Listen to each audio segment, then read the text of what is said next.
Hello guys, आप सभी का हमारे फिर से एक बार रोजगार कोचिंग बिजनौर यूट्यूब चैनल में सभी बच्चों का स्वागत है। देखिए गाइस, आज हम लाए हैं आपके लिए एक हिंदी की वीडियो। और आज इस हिंदी की वीडियो में हम सीखेंगे प्यारे बच्चों वर्णमाला, जो कि क्या है आपके लिए बहुत महत्वपूर्ण है। मैं आपसे बता दूं, जो बच्चे क्या है कि SCISF, BSF, UP police, SSB या क्या है और भी ऐसी बहुत सारी नौकरी की तैयारी कर रहे हो जिसके अंदर हिंदी पूछी जाती है, तो मैं आपसे बता दूं कि हिंदी जिसमें पूछी जाती है तो उसमें ही चैप्टर होता है प्यारे बच्चों वर्णमाला। मैं आपसे बता दूं कि वर्णमाला चैप्टर एक ऐसा चैप्टर है जो कि क्या है हर एग्जाम के अंदर बहुत महत्वपूर्ण होता है और इससे प्रश्न जरूर आता है।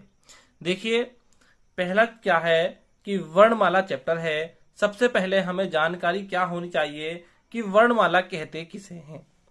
तो वर्णमाला प्यारे बच्चों, वर्णमाला उसे कहते हैं कि जो वर्णों का व्यवस्थित समूह होता है, क्या है कि वर्णों का जो व्यवस्थित समूह होता है उसे बोलते हैं वर्णमाला। अब वो किस तरीके से, कि जिस तरीके से हम लिखते हैं ए, आ, छोटी ई, बड़ी ई, छोटा ऊ, बड़ा ऊ।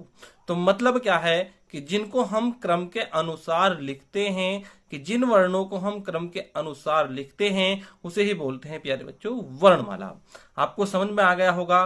कभी कभी इसकी परिभाषा पूछ ली जाती है कि वर्णमाला किसे कहते हैं, तो आपको ध्यान रखना होगा कि वर्णों के व्यवस्थित समूह को ही वर्णमाला कहते हैं। अब प्यारे बच्चों, एक आता है वर्ण, एक आता है ध्वनि और एक आता है अक्षर। अब वर्ण क्या है, ध्वनि क्या है और अक्षर क्या है, तो मैं आपसे बता दूं, वर्ण भी वही है जिसे ध्वनि बोलते हैं और ध्वनि भी वही है जिसे अक्षर बोलते हैं। अब क्या है कि वर्ण क्या होगा, कि आपसे पूछ लिया जाए कि वर्ण है क्या, तो मैं आपसे बता दूं कि लिखने की सबसे छोटी इकाई को वर्ण कहते हैं। क्या है कि लिखने की जो सबसे छोटी इकाई होती है उसे बोलते हैं प्यारे बच्चों वर्ण। अब इसी तरीके से आता है ध्वनि। ध्वनि को क्या कहते हैं कि मौखिक इकाई, मतलब बोलने की सबसे छोटी इकाई को बोलते हैं ध्वनि। क्या है कि मौखिक बोलते हैं बोलने को, तो बोलने की जो सबसे छोटी इकाई होती है वो होती है ध्वनि। तो आपको कोई दिक्कत तो नहीं है वर्ण में और ध्वनि में। इसी तरीके से होता है अक्षर। अब आता है ध्वनि किसे कहते हैं। ध्वनि किसे कहते हैं, तो मैंने आपसे बताया कि भाषा की जो सबसे छोटी इकाई होती है, लिखने की जो सबसे छोटी इकाई या भाषा की जो सबसे छोटी इकाई होती है उसे बोलते हैं ध्वनि, और लिखने की सबसे छोटी इकाई को बोलते हैं वर्ण। क्योंकि ये दो पॉइंट ऐसे हैं कि जो एग्जाम के अंदर पूछ लिए जाते हैं। तो लिखने की जो सबसे छोटी इकाई है वो होता है वर्ण, और भाषा की जो सबसे छोटी इकाई होती है उसे बोलते हैं प्यारे बच्चों ध्वनि। तो आपको क्या है, यहां तक तो अभी कोई दिक्कत नहीं होगी। अब आते हैं कुल वर्ण। कुल वर्ण आपसे पूछ लिया जाए कि हिंदी वर्णमाला में कुल वर्णों की संख्या कितनी है, तो आपको बता देनी होगी 52। क्या है कि हिंदी वर्णमाला में जो है कुल वर्णों की संख्या आपको बता देनी होगी कि सर क्या होती है, 52 होती है। अब वर्ण जो होते हैं वे होते हैं दो प्रकार के कुल वर्ण, मतलब एक तो होते हैं स्वर और एक होते हैं व्यंजन। अब स्वर और व्यंजन किसे बोलते हैं, आपसे पूछ ले जाए कि स्वर को संस्कृत में क्या कहते हैं और व्यंजन को संस्कृत में क्या कहते हैं, तो मैं आपसे बता दूं कि स्वरों को जो है संस्कृत में बोलते हैं अच। क्या बोलते हैं, संस्कृत में अच बोलते हैं। जबकि व्यंजन को संस्कृत में जो कहते हैं वो कहते हैं प्यारे बच्चों हल। क्या कहते हैं, हल।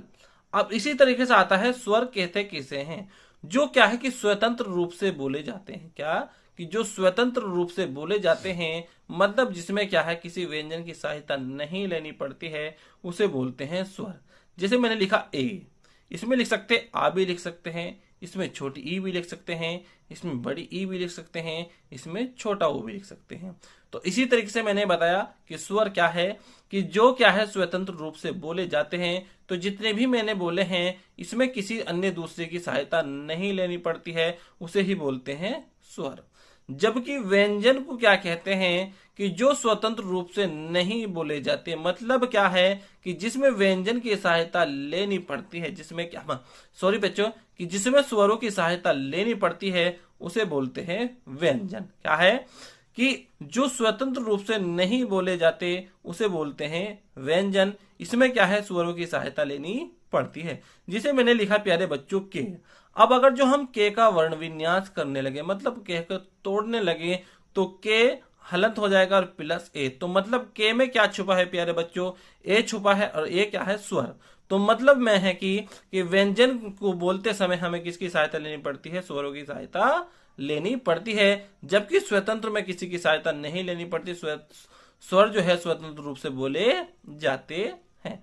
अब देखो प्यारे बच्चों, यहां तक अगर आपको हमारा सारा समझ में आ रहा है तो आप एक काम कर लीजिएगा, हमारे चैनल को सब्सक्राइब और वीडियो को लाइक, और हमारे साथ साथ क्या है अपने नोट्स भी बनाते हुए चलिएगा, ताकि आपको जो है क्या है कि आपको जो है याद करते समय या रिवीजन करते समय आपको क्या है फिर दोबारा से हमारी वीडियो देखनी ना पड़े। अब आता है प्यारे बच्चों, स्वर कहते किसे हैं। तो मैंने आपसे बताया था कि स्वर जो स्वतंत्र रूप से बोले जाते हैं। अब आती है स्वरों की कुल संख्या। स्वरों की कुल संख्या, तो मैंने आपसे बताया कि स्वरों की जो कुल संख्या होती है वो होती है प्यारे बच्चों 11। स्वरों की कुल संख्या कितनी होती है 11। जबकि जैसे मान लो कौन कौन से स्वर है कि जिनकी संख्या 11 है, जो क्या आते हैं, स्वर में आते हैं। जैसे ये लिखा हुआ ए, आ, छोटी ई, बड़ी ई, छोटा ऊ, बड़ा ऊ, रीरी, ए, आई, ओ, औ। क्या है कि ये सारे स्वरों की संख्या कितनी बैठी है, वो प्यारे बच्चों बैठी है 11, जो कि क्या आते हैं, ये आते हैं स्वरों की कुल संख्या। आपसे पूछ ली जाए कि कितनी होती है, 11 होती है। अब आता है कि उच्चारण के आधार पर स्वरों की कुल संख्या, मतलब बोलने के आधार पर। उच्चारण का मतलब क्या है, बोलने के आधार पर जो है स्वरों की कुल संख्या कितनी होती है, तो वो होती है प्यारे बच्चों 10। क्या होती है, 10 होती है। इसमें क्या है, स्वरों की संख्या जो कुल मैंने बताई कि उच्चारण के आधार पर स्वरों की संख्या वो होती है 10। इसमें कौन सा है, वैसे तो होती है 11, पर उच्चारण के आधार पर पूछ ली जाए तो वो होती है 10। जबकि क्या है, इसमें रीरी नहीं होता, रीरी नहीं होता है। अब आपको पता चल गया होगा कि उच्चारण के आधार पर भी कितनी होती हैं, वे होते हैं 10 होते हैं। मतलब सिर्फ क्या है, इसमें रीरी को नहीं लिया जाता, जबकि सारे स्वरों को हाँ उसमें क्या होता है, शामिल किया जाता है, बस एक रीरी को नहीं लिया जाता। अब आता है प्यारे बच्चों, अर्थ के आधार पर। अर्थ के आधार पर जो स्वर होते हैं वे होते हैं प्यारे बच्चों 13। कितने स्वर होते हैं अर्थ के आधार पर, स्वरों की संख्या होती है 13। कौन कौन से, 11 स्वर हो गए और प्लस 2 अयोगवाह हो गए। कौन कौन से, कि 11 तो हो गए प्यारे बच्चों स्वर, और 2 क्या हो गए, अयोगवाह। अब आता है अयोगवाह कहते किसे हैं। अयोगवाह प्यारे बच्चों आपसे पूछ लिया जाए कि अयोगवाह की संख्या कितनी होती है, तो आपको बता देनी होगी 2 संख्या होती है अयोगवाह की। कौन कौन सा, एक तो होता है अंग और एक होता है एह। यह है क्या है दोनों प्यारे बच्चों, यह है अयोगवाह। अब मैंने आपसे बताया कि अर्थ के आधार पर जो स्वरों की संख्या है वो कितनी है, वो है 13। कौन कौन से, कि जिसमें क्या है 11 तो स्वर है और 2 क्या है, अयोगवाह है। अयोगवाह कौन से, अंग और एह। अब आता है मात्रा के आधार पर। मात्रा के आधार पर जो है स्वर कितने प्रकार के होते हैं, आपसे बता दूं कि मात्रा के आधार पर जो है प्यारे बच्चों स्वरों की जो संख्या है वो है 3। मात्रा के आधार पर जो है कि स्वर के जो प्रकार हैं वे कितने हैं, वे होते हैं 3। एक तो होता है प्यारे बच्चों हर्ष स्वर, एक होता है दीर्घ स्वर, एक होता है प्लुप्त स्वर। अब हर्ष स्वर कौन सा होता है और दीर्घ स्वर कौन सा होता है, प्लुप्त स्वर कौन सा होता है। हर्ष स्वर तो कुछ बोलते हैं प्यारे बच्चों, मैं आपसे बता दूं कि हर्ष स्वर को ही बोलते हैं मूल स्वर के नाम से भी जाना जाता है। हर्ष स्वर को ही किस नाम से जाना जाता है, मूल स्वर के नाम से जाना जाता है। और दीर्घ स्वर मतलब क्या है कि हर्ष स्वर में जो मात्रा लगती है सिर्फ क्या लगती है, एक मात्रा लगती है। और जबकि दीर्घ स्वर में आपसे पूछ ले कितनी मात्रा लगती है, वो होती है 2 मात्रा है। हर्ष स्वर क्या है कि जिसमें किसी की सहायता नहीं लेनी पड़ती, जिसमें स्वर क्या होता है, बिल्कुल क्या होता है, अकेला होता है। जैसे मान लो ए अकेला है, ई भी अकेला है, और जबकि छोटा ऊ भी क्या है, अकेला है। तो ये कैसे स्वर हो गए, ये हो गए प्यारे बच्चों हर्ष स्वर। ये तो अभी बिल्कुल छोटे छोटे छोटे तरीके से बता रहा हूं, इसका सॉल्यूशन देखेंगे हर्ष स्वर का नीचे। इसी तरीके से आता है दीर्घ स्वर। दीर्घ स्वरों की कितनी मात्राएं होती है, तो प्यारे बच्चों वो होती है 2 मात्राएं। कौन कौन से होते, आ, बड़ी ई, छोटा ऊ, ए, आई।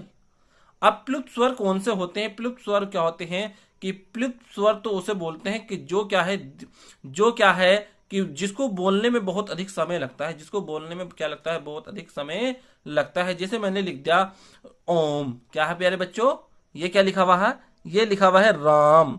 अगर जी पढ़ते हैं राम तो एकदम पढ़ा जाएगा, अगर जी पढ़ने लगे हम राम तो कौन सा स्वर हो जाएगा, वो हो जाएगा प्लुप्त स्वर। इसी तरीके से होता है ओम, तो ओम को बोलते समय भी बहुत समय लगेगा तो वो हो गया प्लुप्त स्वर।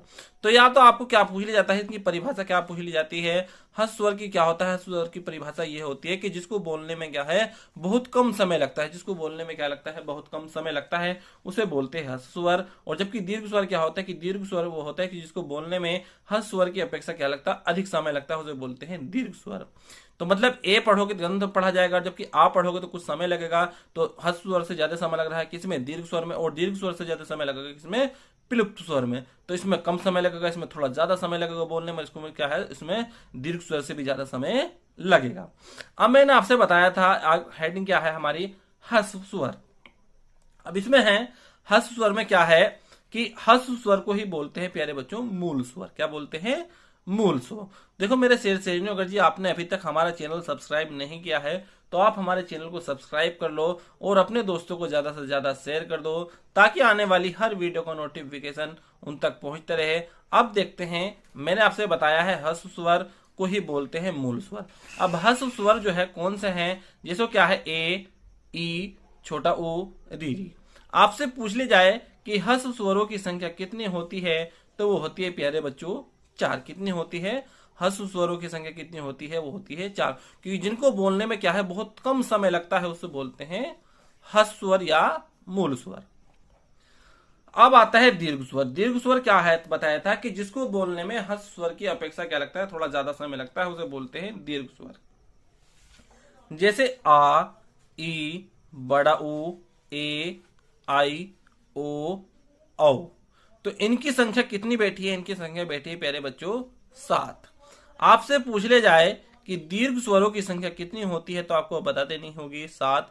कौन कौन से, आ, बड़ी ई, बड़ा ऊ, ए, आई, ओ, औ। तो दीर्घ स्वरों की संख्या कितनी होगी। अब क्या होता है कभी कभी प्यारे बच्चों, इनका वर्ण विन्यास पूछा जाता है कि जिस तरीके से ए जो मिलकर बना है वो किससे मिलकर बना है। तो ए जो मिलकर बना है प्यारे बच्चों वो ऐसे एडी जो मतलब क्या है कि ऐसे एडी जो बना ए प्लस ई से मिलकर बना है, जबकि आई जो बना है ऐसे अनेक जो बना वो क्या बना ए से और ऐसे एडी से क्या है मिलकर बना है। ओ जो बना है वो प्यारे बच्चों बना है ए और प्लस छोटे ऊ से, जबकि औ जो बना है प्यारे बच्चों वो बना है ए प्लस ओ से मिलकर बना है। तो आपको पता चल गया होगा, दीर्घ स्वरों की संख्या भी पता चल गई होगी 7 होती है, और ये भी पता चल गया होगा कि दीर्घ स्वर कौन कौन से होते हैं। अब सजातीय स्वर आते हैं। सजातीय स्वर कौन से होते हैं, सजातीय स्वर जो होते हैं प्यारे बच्चों कि जिसमें क्या है कि जो क्या है समान उससे मिलकर बने होते, मतलब समान स्वरों से मिलकर बनते हैं, उसे बोलते हैं सजातीय स्वर। अब जैसे मान लो आ है, ये आ किससे मिलकर बना होगा प्यारे बच्चों, ए प्लस ए से मिलकर बनता है आ। तो मतलब इसमें जो स्वर होंगे एक ही जाति के होंगे, तो उसे बोलते हैं सजातीय स्वर। जिसमें स्वर क्या होंगे एक ही जाति के होंगे, जिसको तोड़ने लगे तो ए प्लस ए से मिलकर बनेंगे, तो उसे बोलते हैं सजातीय स्वर। इसी तरीके से आता है बड़ी ई, तो मतलब छोटी ई प्लस छोटी ई से मिलकर बनेगी बड़ी ई। और इसी तरीके से आता है बड़ा ऊ, छोटा ऊ प्लस छोटा ऊ से मिलकर बनता है बड़ा ऊ। तो इसीलिए बलिए बताएगा सजातीय स्वर। अब प्यारे बच्चों आपको पता चल गया होगा कि सजातीय स्वर के बारे में, तो आपको पता ही चल गया होगा। अब इसी तरीके से क्या है पूछ लिया जाता है,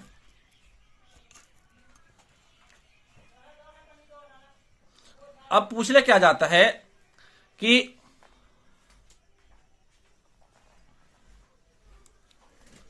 अब आता है विजातीय स्वर। विजातीय स्वर किसे बोलते हैं कि जो क्या है अलग अलग जाति के स्वरों से मिलकर बनते हैं, उसे बोलते हैं विजातीय स्वर। विजातीय स्वरों की संख्या पूछ ली जाए तो आपको बता देनी होगी 4 होती है। कितनी होती है, 4 होती है। वो कौन कौन से, ए, आई, ओ, औ। अब इसी तरीके से आता है संयुक्त स्वर। क्या है, संयुक्त स्वर। तो संयुक्त स्वरों की संख्या कितनी होती है प्यारे बच्चों, वो होती है 4। क्यों होती है, वो होती है 4।